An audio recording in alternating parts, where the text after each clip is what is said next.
जय हिंद दोस्तों, बिंदास नीरज में आपका स्वागत है। आज मेरी इस वीडियो का मेन विषय है कांग्रेस। कांग्रेस भारत की एक ऐसी पार्टी है जिसके बारे में भारत का हर बच्चा जानता है। यह भारत की 135 साल पुरानी पार्टी है। ये इकलौती पार्टी है जो 100 साल से ऊपर की आयु प्राप्त कर चुकी है।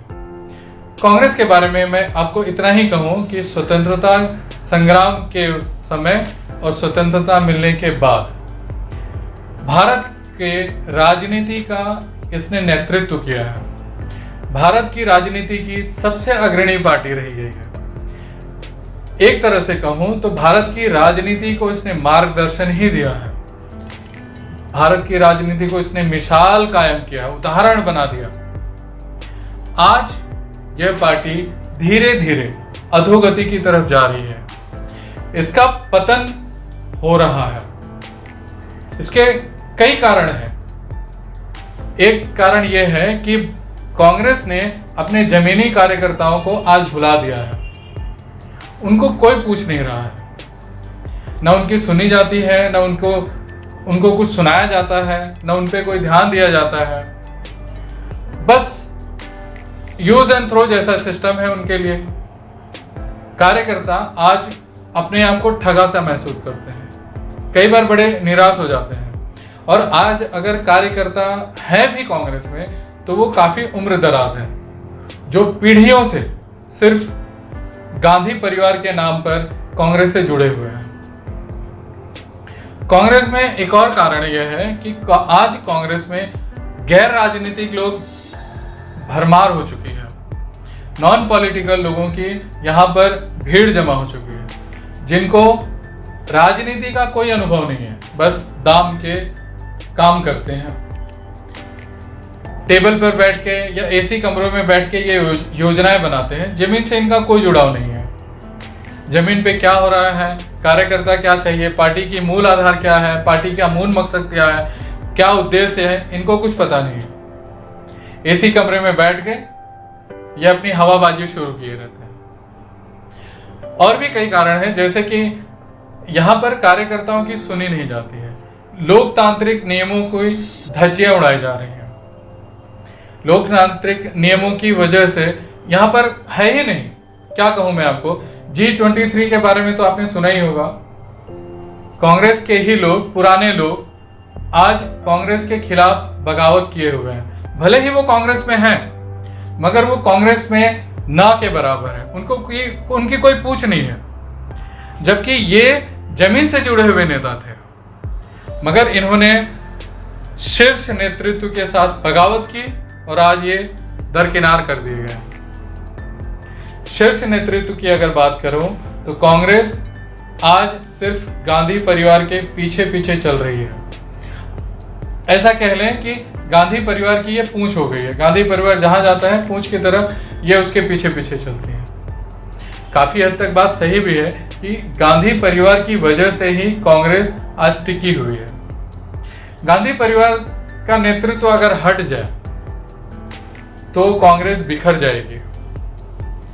एनसीपी की आपने स्थिति तो जान ही रहे होंगे, ये कांग्रेस से ही टूट के बनी है। ममता बनर्जी की पार्टी टीएमसी, ये भी कांग्रेस से टूट के बनी है। जनता पार्टी का कुछ हाथ कांग्रेस के लिए ही था। आज इनका भी अस्तित्व खत्म हो गया है। बात जो भी पार्टियां कांग्रेस से निकली हैं वो आज स्थानीय स्तर पर ही अपना रोजी रोटी और वो सब चला रही हैं। राष्ट्रीय स्तर पर कांग्रेस से निकली हुई कोई पार्टी का अस्तित्व नहीं है, मगर आज राष्ट्रीय स्तर पर कांग्रेस का भी अस्तित्व नहीं है। दूसरी तरफ बीजेपी ने कांग्रेस पर एक तरह से ठप्पा लगा दिया है कि कांग्रेस जो है वो हिंदुओं की पार्टी ना होकर मुस्लिमों की पार्टी है। और इस बात को वर्तमान कांग्रेस ने काफी हद तक साबित भी किया है। मुस्लिम तुष्टीकरण में वर्तमान कांग्रेस काफी आगे है। राजीव गांधी से ये दौर चला आ रहा है, बट नरसिम्हा राव के वक्त थोड़ा सा ये थमा था, फिर उसके बाद ये पलट गया। मनमोहन सिंह ने तो बाकायदा संसद में बयान भी दिया था कि भारत के संसाधनों पर सबसे ज्यादा हक अल्पसंख्यकों का है। भारत में अगर अल्पसंख्यक की बात करें तो सिर्फ मुस्लिमों को ही गिना जाता है, जबकि संवैधानिक रूप से देखा जाए तो सिख हैं, जैन हैं, बौद्ध हैं, सभी अल्पसंख्यक हैं। मगर जब अल्पसंख्यकों की, भारतीय अल्पसंख्यकों की बात होती है तो सिर्फ मुस्लिमों पर ही फोकस किया जाता है। ये मनमोहन सिंह ने भी साबित किया, राहुल गांधी ने भी साबित किया। राहुल गांधी चुनाव के हार की वजह से, डर की वजह से वे केरल के वायनाड में आ गए। वायनाड मुस्लिम जनसंख्या बहुसंख्यक क्षेत्र है।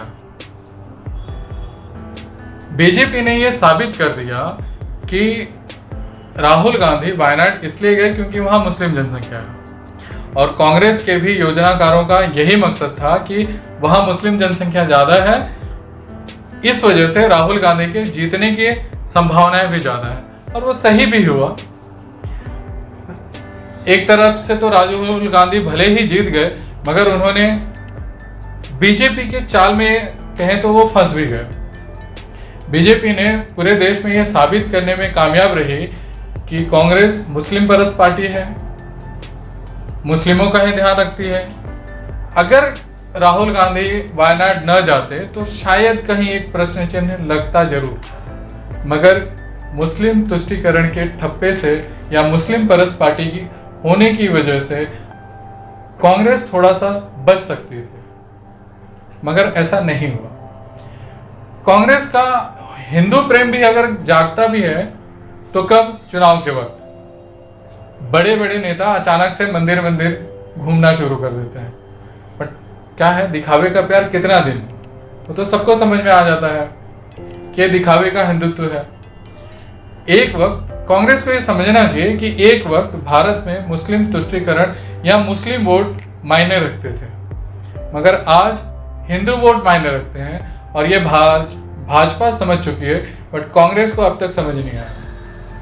कांग्रेस दिखावे के लिए मुस्लिम परस्त मैं ये नहीं कहूंगा, मुस्लिम परस्त तो है, मगर दिखावे के लिए वो हिंदू परस्त भी हो जाती है। चुनाव के वक्त मंदिर भटकने से कुछ होता नहीं, लोग 21वीं सदी के ये चीज समझ जाते हैं कि ये राजनीति चाल चली जा रही है, हमें मोहरा बनाया जा रहा है, और यही कारण है कि हिंदू भाजपा की तरफ मुड़ जाते हैं। राहुल गांधी के बारे में कहूं तो ये बंदा पढ़ा लिखा जरूर है, कह सकते हैं कि गांधी परिवार के नेतृत्व की वजह से कांग्रेस अगर जिंदा भी है तो राहुल गांधी इसके पुरोधा है।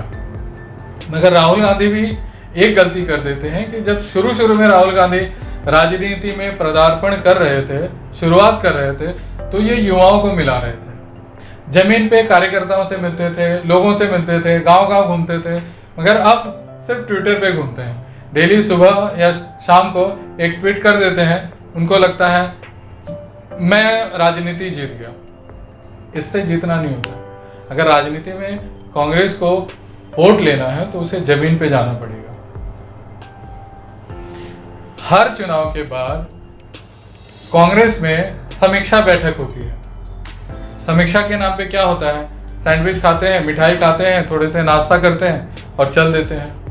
अगर समीक्षा बैठक में कुछ महत्वपूर्ण बात रखी भी जाती है, जैसे 2014 में ए.के. एंटोनी ने रखी थी, वो क्या हुआ? बात आई गई होगी, कांग्रेस ने उसके ऊपर कोई हल नहीं निकाला, किसी भी योजना पर उसके काम नहीं किया और कोई सुधार भी नहीं किया। ऐसे ही हर चुनाव के वक्त जब कांग्रेस हारती है, समीक्षा बैठक होती है, फिर बात आई गई हो जाती है और ढाक के वही 3 पर कुछ काम नहीं होता है। समीक्षा बैठक के नाम पे सिर्फ दिखावा होता है।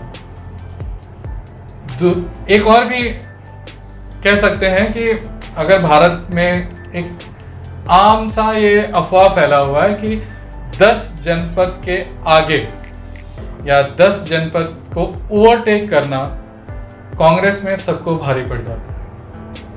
उनकी अगर नहीं सुनी गई तो आप बाहर के रास्ते पे धकेल दिए जाते हैं।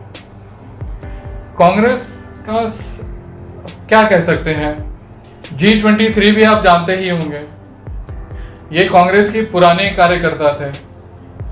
आज इनका क्या हाल है? जमीन पे रह के इन्होंने काम किया, आज इनको धकिया दिया गया है। बाहर का रास्ता तो नहीं दिखाया गया, मगर किनारे जरूर कर दिया गया है। इनकी सुनी नहीं जाती है, जबकि सब ही अनुभवी कार्यकर्ता रहे हैं। आज सबसे पुराने लीडर भी G23 हैं, कुछ सलाह देते हैं उनके खिलाफ हो जाया जाता है। धीरे धीरे कांग्रेस, मुझे लगता है, अगर अपने में सुधार नहीं करे तो शायद कांग्रेस इतिहास हो जाएगी। कांग्रेस का कोई नाम लेवा नहीं रहेगा।